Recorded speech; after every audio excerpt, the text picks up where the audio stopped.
കാരണം ഈ ISRO പുതിയതായി വിക്ഷേപണ വാഹനങ്ങൾ ഉണ്ടാക്കുന്നില്ല, അതായത് റോക്കറ്റുകൾ ഉണ്ടാക്കുന്നില്ല, സാറ്റലൈറ്റുകൾ നിർമ്മിക്കുന്നില്ല. അപ്പോൾ ISROയുടെ ജോലി എന്താണ്? സാറ്റലൈറ്റുകൾ ഇല്ലാത്ത ഒരു ലോകം നമുക്ക് കാണാൻ കഴിയുമോ? സാറ്റലൈറ്റുകൾ വേണ്ടേ, ഉപഗ്രഹങ്ങൾ വേണ്ടേ? ഉപഗ്രഹങ്ങൾ കൊണ്ട് ഒരുപാട് കാര്യങ്ങൾ നമുക്ക് ചെയ്യാനുള്ളതല്ലേ. എന്താണ് ഇങ്ങനെയുള്ള ഒരു തീരുമാനത്തിലേക്ക് ISRO ഇപ്പൊ പോകാൻ കാരണം? അതുമാത്രമല്ല, ഇത് പ്രൈവറ്റൈസ് ചെയ്യുന്നതിനെതിരെ മാധവൻ നായർ എന്ന് പറയുന്ന മുൻ ISRO ചെയർമാൻ അതിനെ വിമർശിച്ചിട്ടുണ്ട്. ഈ രണ്ട് കാരണങ്ങൾ ഒന്ന് പറയാമോ?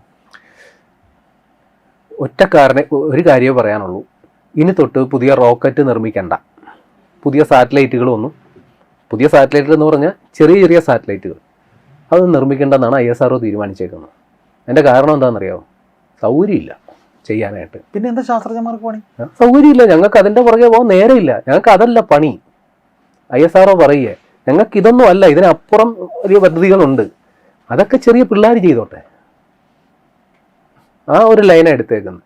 നമുക്ക് നാസയുടെ കാര്യം, നമ്മുടെ മുമ്പിൽ ഇതുവരെ പ്രത്യക്ഷത്തിൽ ഏറ്റവും വലിയ ബഹിരാകാശ ഏജൻസി കണ്ണിലുണ്ണി നാസയാണ്. നാസ ഇത് കുറേ വർഷങ്ങൾക്ക് മുമ്പ് ചെയ്തതാണെന്നേ. ഈ പരിപാടി നാസയും വിട്ടതാണ്. നാസ ഇപ്പോൾ പഴയ പോലെ റോക്കറ്റ് ഉണ്ടാക്കാനോ ചെറിയ ചെറിയ സാറ്റലൈറ്റ് ഉണ്ടാക്കാനോ ഒന്നും നാസയ്ക്ക് താല്പര്യമൊന്നുമില്ല. ആ നാസ ഇപ്പോൾ ചെയ്യുന്ന പരിപാടി എന്താ? വീണ്ടും മനുഷ്യനെ ചന്ദ്രനിൽ എത്തിക്കാൻ നോക്കുന്നു. പറ്റുമെങ്കിൽ അവിടെ ഒരു വീട് ഉണ്ടാക്കാൻ നോക്കുന്നു ചന്ദ്രനിൽ. കുറച്ച് കഴിഞ്ഞാൽ ചൊവ്വയിലോട്ട് മനുഷ്യനെ അയക്കാൻ നോക്കുന്നു. ഭൂമിയിലേക്ക് വരാൻ സാധ്യതയുള്ള ബഹിരാകാശ ഭീഷണികളെ തടയാൻ എന്താണ് മാർഗം എന്ന് നോക്കുന്നു. അപ്പോൾ ചെറിയ റോക്കറ്റ് ഉണ്ടാക്കി ചെറിയ സാറ്റലൈറ്റ് ഒക്കെ ഉണ്ടാക്കിക്കൊണ്ടിരുന്നു കഴിഞ്ഞാൽ ഇതൊക്കെ നോക്കാനായിട്ട് സമയം കിട്ടില്ല. അതാണ് ഞാൻ പറഞ്ഞ ISRO പറയാം, ഞങ്ങൾക്കിനി അതിനൊന്നും സമയമില്ല. 2 ഉപഗ്രഹങ്ങൾ വിക്ഷേപണം ചെയ്ത് പരാജയമായിരുന്നല്ലോ. അതെ, അപ്പൊ അത് താരതമ്യേന PSLV മിഷനാണ്.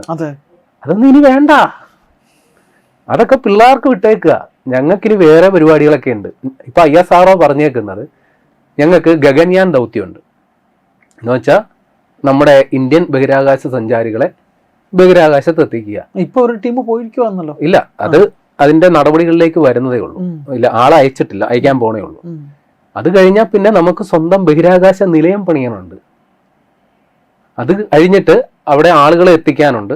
അതിനുശേഷം കുറെ കഴിയുമ്പോൾ നമുക്ക് ചന്ദ്രനിൽ പോയി ഇറങ്ങണമെന്നേ. മനുഷ്യരെ കൊണ്ട് ഇന്ത്യക്കാർ ചന്ദ്രനിൽ പോയി ഇറങ്ങാൻ പോവുക.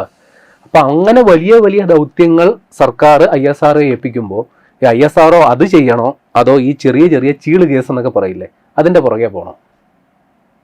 നമ്മളെ സംബന്ധിച്ച് ഏതെങ്കിലും ഒരു റോക്കറ്റ് വിക്ഷേപിച്ചു എന്നൊക്കെ പറയുമ്പോൾ നമ്മളെ സംബന്ധിച്ച് വലിയ വാർത്തയാണ്. പക്ഷെ ISROക്കാർക്ക് അത് നിസ്സാര കേസാണ്. അതിപ്പോ കാര്യം ചെറിയ റോക്കറ്റുകൾ ഇത്, അതായത് നമ്മൾ ബഹിരാകാശം എന്ന് പറയുന്നത് അനന്തമായിട്ടങ്ങ് കിടക്കുകയാണ്. പക്ഷെ ആ ബഹിരാകാശം തുടങ്ങുന്നത് എവിടെയാ? ഇവിടുന്ന് ഒരു 400 കിലോമീറ്റർ കഴിഞ്ഞുള്ള പ്രദേശമാണ്. ഒരു 400 മുതൽ ഏകദേശം ഒരു 800 കിലോമീറ്റർ വരെയുള്ള പ്രദേശത്ത് ISRO വേണമെന്നില്ല. അവിടെ നമ്മുടെ പിള്ളേർ ഇവിടെ കുറെ ഇപ്പോൾ സ്കൈ റൂട്ട് റോക്കറ്റ് വിക്ഷേപിച്ചല്ലോ.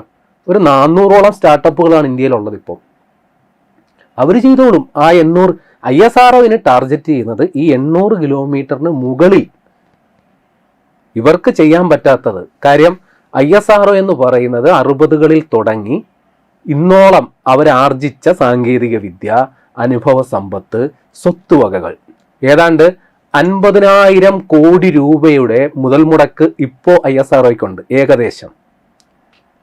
അപ്പൊ അത്രയും പ്രവർത്തന പരിചയവും അല്ലെങ്കിൽ അത്രയും വിഭവ സമ്പത്തും ഒക്കെയുള്ള ISROയ്ക്ക് ഈ ചെറിയ ചെറിയ പരിപാടികളുടെ പുറകെ പോകാൻ ഇനി പറ്റണ്ട. അതെല്ലാം ചെറിയ ചെറിയ അതുകൊണ്ടുള്ള ഗുണം എന്താണെന്നറിയാവോ? കാര്യം ഈ ചെറിയ റോക്കറ്റുകൾ ഇങ്ങനെ വിക്ഷേപിക്കുമ്പോൾ ഒരെണ്ണം കഴിയുമ്പോൾ അടുത്ത റോക്കറ്റ് തയ്യാറാക്കണം, അത് കഴിഞ്ഞ് അടുത്ത റോക്കറ്റ് തയ്യാറാക്കണം. ISROയ്ക്ക് അവരുടെ പ്രധാന ലക്ഷ്യങ്ങൾക്ക് കൊടുക്കാനായിട്ട് സമയം തികയുന്നില്ല. കാര്യം അടുത്ത റോക്കറ്റ് ഉണ്ടാക്കാൻ പോകണം, അത് വിക്ഷേപിക്കാൻ പോകണം. പക്ഷെ ഈ സ്വകാര്യ കമ്പനികൾക്ക് കൊടുക്കുമ്പോൾ അതിന്റെ ടെക്നോളജിയൊക്കെ അതാണ് പ്രശ്നം. ഇപ്പൊ G. മാധവൻ നായർ പറഞ്ഞ വിമർശനം അതാണ്. കാരണം നമ്മൾ ഒരു ഇത്രയും വർഷം പതിറ്റാണ്ടുകളോളം ആർജിച്ച അനുഭവ സമ്പത്തും അതെ അനുഭവ സമ്പത്തും ടെക്നോളജിയും ഇന്നലെ മുളച്ചു വന്ന ഈ പിള്ളേർക്ക് കൊടുത്താൽ അത് സുരക്ഷിതമാണോ എന്നാണ്. ഞാൻ പറഞ്ഞല്ലോ, നമ്മൾ കൊടുക്കുന്നത് അവരെ കൊണ്ട് പറ്റുന്നതേ കൊടുക്കുന്നുള്ളന്നേ. ചാരപ്പണിയൊക്കെ നടക്കൂലേ? ചാരപ്പണി അതിപ്പോ ആർക്കാ നടക്കാൻ പറ്റാത്തത്? ഇപ്പൊ ഇന്ത്യ വിചാരിച്ചാലും നടക്കും, ചൈന വിചാരിച്ചാലും നടക്കും. കാര്യം ഇവിടുന്ന് ഈ ടെക്നോളജി ഒക്കെ പുറത്തു പോകാനുള്ള സാധ്യത ഉണ്ടാവില്ലേ? ചേട്ടാ, അത് ISROയിൽ സാധിക്കുമല്ലോ. നമ്മുടെ ചാര കേസൊക്കെ ഉണ്ടായത് അതും പറഞ്ഞിട്ടൊക്കെ അല്ലേ ഇപ്പോഴും PSLV പരാജയപ്പെട്ടതിന് അതിന്റെ സാധ്യതകളൊക്കെ അന്വേഷിക്കുന്നു. അങ്ങനെയുള്ള തലവേദനകളൊക്കെ വിട്ടേക്കുക. നമ്മള് ഇത് വളരെ ബ്രോഡായിട്ട് ഇപ്പൊ ചിന്തിക്കുകയാണ്. നമ്മളുടെ ISRO എന്ന് പറയുന്ന സ്ഥാപനം ഈ ചെറിയ ചെറിയ ദൗത്യങ്ങളുടെ പുറകെ പോകുന്നതിന് പകരം വലിയ വലിയ ദൗത്യങ്ങളുടെ പുറകെ പോവുക. റിസർച്ച് ആൻഡ് ഡെവലപ്മെന്റ്, നമ്മൾ പുതിയ ഗവേഷണങ്ങൾ നടത്തി പുതിയ സാങ്കേതിക വിദ്യകൾ കണ്ടെത്തി അത് മോഹവിലയ്ക്ക് വിൽക്കും. അങ്ങനെ രാജ്യത്തിന് 10 പൈസ കിട്ടും.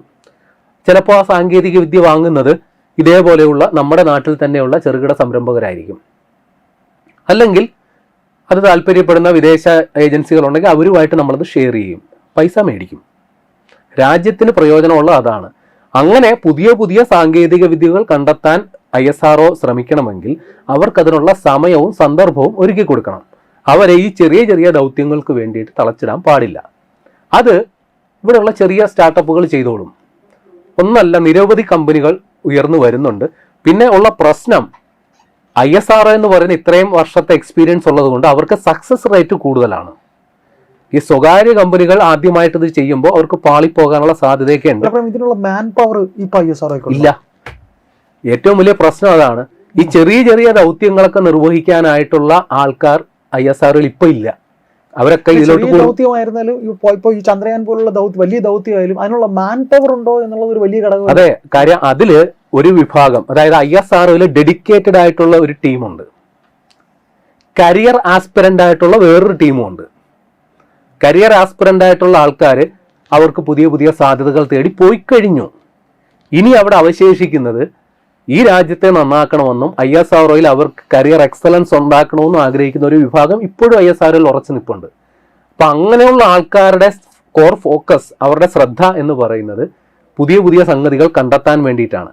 ഈ നമ്മുടെ ഇവിടെ ഉണ്ടായിരിക്കുന്ന സ്റ്റാർട്ടപ്പുകൾ അതേപോലുള്ള സാധനങ്ങളൊക്കെ അവർ പുതിയ സംവിധാനം ചെയ്യുന്നതിലുപരി അവരുടെ ശ്രദ്ധ അവരുടെ ബിസിനസ് താല്പര്യങ്ങളാണ്. അതായത് ഏതെങ്കിലും ചെറിയ രാജ്യങ്ങൾ അല്ലെങ്കിൽ നമ്മുടെ നാട്ടിൽ തന്നെയുള്ള വലിയ കോർപ്പറേറ്റ് സ്ഥാപനങ്ങൾ അവർക്ക് സ്വന്തമായിട്ടൊരു സാറ്റലൈറ്റ് വേണം. അവർക്ക് ISROയെ നേരിട്ട് സമീപിക്കുന്നതിൽ ചില തടസ്സങ്ങളോ പരിമിതികളോ ഉണ്ടായേക്കാം. അവരെയൊക്കെ കസ്റ്റമേഴ്സ് ആക്കി എടുത്ത് വലിയ രീതിയിൽ വികസിക്കുക എന്നുള്ളതാണ് പ്രൈവറ്റ് സെക്ടറിന്റെ ജോലി. എന്നാൽ ISROയുടെ ജോലി ഇതിനപ്പുറവും ചിന്തിച്ചിട്ട് പുതിയ കണ്ടുപിടുത്തങ്ങൾ സാധിക്കുക. എന്തിന്? നമ്മുടെ ഗോളാന്തര ദൗത്യങ്ങൾ എന്നൊക്കെ പറയില്ലേ. ഇപ്പൊ ചന്ദ്രനിൽ പോകുന്നത് അങ്ങനെ വേണമെങ്കിൽ ചിത്രീകരിക്കാം. ഗോളാന്തര ദൗത്യം എന്ന് പറഞ്ഞാൽ ചന്ദ്രനല്ല, ചന്ദ്രൻ ഒരു ഇതായിട്ട് കാണുന്നില്ല, നമ്മുടെ തൊട്ടടുത്ത സ്ഥലമായതുകൊണ്ട്. ഈ ചൊവ്വയിലോ വ്യാഴത്തിലോ അല്ലെങ്കിൽ മനുഷ്യ ജീവൻ വേറെ എവിടെയെങ്കിലും ഉണ്ടോ എന്ന് കണ്ടെത്താനായിട്ടൊക്കെ നമുക്ക് ശ്രമിക്കണമെങ്കിൽ അതിനുള്ള സമയവും സന്ദർഭവും അവർക്ക് കൊടുക്കണം. അപ്പൊ അതിനു വേണ്ടിയിട്ടാണ് ഇങ്ങനൊരു തീരുമാനം എടുത്തത്. ഇപ്പൊ നേരത്തെ പറഞ്ഞില്ല നാസ ഇപ്പൊ അതാ ചെയ്തുകൊണ്ടിരിക്കുന്നത്. അവിടെ അമേരിക്കയിൽ ഇപ്പൊ എലോൺ മസ്കിന്റെ സ്പേസ് എക്സ്, അതേപോലെ തന്നെ ബോയിങ്, ഇവരൊക്കെ ഇപ്പൊ ബഹിരാകാശ മേഖലയിലുണ്ട്, വമ്പൻ സെറ്റപ്പിൽ വരുന്നുണ്ട്. ഒരു പരിധി വരെ ഇന്ന് ലോക രാഷ്ട്രങ്ങളെല്ലാം ആശ്രയിക്കുന്നത് ഇത്തരം സ്വകാര്യ കമ്പനികളെയാണ്. മറ്റൊരു എലോൺ മസ്കോ മറ്റൊരു സ്പേസ് എക്സോ മറ്റൊരു ബോയിങ് ഇന്ത്യയിൽ ഉണ്ടാകുന്നതിന് നമ്മളെന്തിനാ തടസ്സം നിൽക്കുന്നത്? നടക്കട്ടെ. സ്വകാര്യ മേഖലയിലാണെങ്കിൽ ചെറു റോക്കറ്റുകളൊക്കെ ഉണ്ടാക്കുന്നത് നിലവിൽ തുടങ്ങിയതല്ലേ ഉള്ളൂ. അവർ ശൈശവ ദശയിലാണ്, അവർ വളർന്നു വരും. അതിനുള്ള അവസരം ഒരുക്കി കൊടുക്കുക എന്നുള്ളത് ഒരു മോണിറ്ററിംഗ് കൃത്യമായിട്ട് വേണ്ടതും. അതായത് ഇത് ഇൻ സ്പേസ് ചോദിച്ചത് നന്നായി. ഇൻ സ്പേസ് എന്ന് പറയുന്ന ISROയുടെ കീഴിൽ ഒരു അതോറിറ്റി ഉണ്ട്. അതിന്റെ അണ്ടറിലാണ് ഈ പിള്ളേർ കിടന്ന് കളിക്കുന്നത്. അല്ലാണ്ട് അവരെ കയറൂരി വിട്ടേക്കുന്ന അവരുടെ നിയന്ത്രണത്തിലും അനുമതിയിലും അവരുടെ നിരീക്ഷണത്തിലുമാണ് കാര്യങ്ങൾ നടക്കുന്നത്. അല്ലാണ്ട് തോന്നിയപടി ഇവർക്കെല്ലാം ചെയ്യാൻ സകല സ്വാതന്ത്ര്യം കൊടുക്കുന്നു. ഇപ്പൊ G. മാധവൻ നായരുടെ ആശങ്ക അതാണ്. കാര്യം ഈ സ്വകാര്യ മേഖലയിൽ വലിയ രീതിയിൽ വരുമ്പോൾ അത് രാജ്യസുരക്ഷയെ ബാധിക്കാൻ സാധ്യതയുണ്ടോ? അല്ലെങ്കിൽ നൽകിയിരിക്കുന്ന ചില ഇൻസ്ട്രക്ഷൻസ് പരിമിതി ഉണ്ടെന്നൊക്കെയാണ് അദ്ദേഹം പറയുന്നത്. അതെ, കാരണം അദ്ദേഹം അങ്ങനെ പറയാൻ കാരണം ഇവിടെ ഉദ്യോഗസ്ഥര് വലിയ രീതിയിൽ ഉദ്യോഗസ്ഥ ഭരണം നടത്തുന്നു. അതില് അതൃപ്തരായിട്ട് കുറെ പേര് അവിടെ നിന്ന് പോകുന്നു. ഇത്തരം പ്രശ്നങ്ങളുണ്ട്. ചേട്ടാ, ഏത് മേഖലയിലാണ് അത്തരം പ്രശ്നങ്ങൾ ഇല്ലാത്തത്? അഡ്മിനിസ്ട്രേറ്റീവ് ലെവലില് ഏത് മേഖലയിലാണ് ഇല്ലാത്തത്? സമ്പൂർണ്ണ തൃപ്തിയിൽ ജോലി ചെയ്യുന്ന ഏതെങ്കിലും ഒരു സ്ഥാപനം ഉണ്ടോ നമ്മുടെ നാട്ടിൽ? ഇപ്പൊ G. മാധവൻ നായരെ പോലെ ഇത്രയും വലിയ അനുഭവ സമ്പത്തുള്ള ആള് പഴയ തഴമ്പും തടകിയിട്ട് ഞാൻ ഉണ്ടായിരുന്നപ്പോഴാണ്, ഇപ്പോൾ ചില കാരണവന്മാർ പറയില്ല എൻ്റെ കാലത്തുണ്ടായിരുന്നതാണ് ഓണം, ഇപ്പോഴെന്ത് ഓണം എന്ന് പറയുന്ന ഒരു മാനസികാവസ്ഥയിൽ പറയാം. നമ്മൾ കുറെ കൂടി വിശാലമായിട്ട് ചിന്തിക്കണം. ഇത് രാജ്യത്തിന്റെ പൊതു ആവശ്യത്തെ കരുതിയുള്ള ഒരു പരിപാടിയാണ്. രാഷ്ട്രീയമായിട്ട് മറ്റു പല വർത്തമാനവും ഉണ്ട്. ഇത് രാജ്യത്തിനെ എഴുതി വിൽക്കാനാണ്. നമുക്ക് എന്നിട്ട് അമേരിക്ക തീർന്നോ? ഇത് ചില മുഖ്യധാര മാധ്യമങ്ങളെ ഇടതുചാരികളൊക്കെ വിമർശിച്ചിട്ടുണ്ട്. അല്ല, അതാ എന്റെ ചോദ്യം ഇത്രേ ഉള്ളൂ. അമേരിക്ക ഇത് എത്രയോ വർഷം മുമ്പ് ചെയ്തു. അവർ ബഹിരാകാശ രംഗമാണ് ഈ ഇൻസ്പേസിനെ പോലുള്ളവർ ഇത് നോക്കണം. അതെ, അല്ല, അമേരിക്ക പതിറ്റാണ്ടുകൾക്ക് മുമ്പ് ഇത് നടപ്പാക്കി കഴിഞ്ഞു. ബഹിരാകാശ മേഖലയിൽ അമേരിക്ക എവിടെ നിൽക്കുന്നു? അവർ ഇന്നും മുടിചൂടാ മന്നന്മാരാണ്. തീർച്ചയായിട്ടും ഇന്ത്യയുടെ അതിലെ ഷെയർ, ആഗോള ഷെയർ ഇന്ത്യയുടെ വെറും 2%, വളരെ കുറവാണ്. നമ്മൾ അത് ഒരു 8%, 10% ആക്കാനായിട്ടുള്ള പദ്ധതിയുടെ ഭാഗമായിട്ടാണ് ഈ പരിപാടിയൊക്കെ ആസൂത്രണം ചെയ്യുന്നത്. അപ്പൊ നമ്മളെ സംബന്ധിച്ച് ഈ ആശയപരമായിട്ട് എന്താ പറയുക, ഐഡിയോളജി പറയാൻ കാര്യങ്ങളൊക്കെ എളുപ്പമാണ്. ഇതെല്ലാം സ്റ്റേറ്റിന്റെ അണ്ടറിൽ തന്നെ വരണം. പക്ഷെ ഭരണകൂടത്തിനും നമ്മുടെ സർക്കാരിനും ചില പരിമിതികളുണ്ട്. ഒരു പരിധിക്കപ്പുറം നമുക്ക് ISROയെ അല്ലെങ്കിൽ ആ രീതിയിൽ ഫണ്ട് മുടക്കാൻ അതിനൊക്കെ താല്പര്യമുള്ള സ്വകാര്യ സംരംഭകർ വന്നെങ്കിൽ അവരും മുടക്കിക്കോട്ടെ. അതിനുള്ള അവസരം ഒരുക്കി കൊടുത്താൽ മാത്രം മതി. നമ്മുടെ പൊതു ഖജനാവിൽ നിന്ന് ഫണ്ട് ഇത്തരം കാര്യങ്ങൾക്ക് പോകുന്നതിൽ ഒരു പരിധിവരെ കുറയുകയും ചെയ്യും. തീർച്ചയായിട്ടും.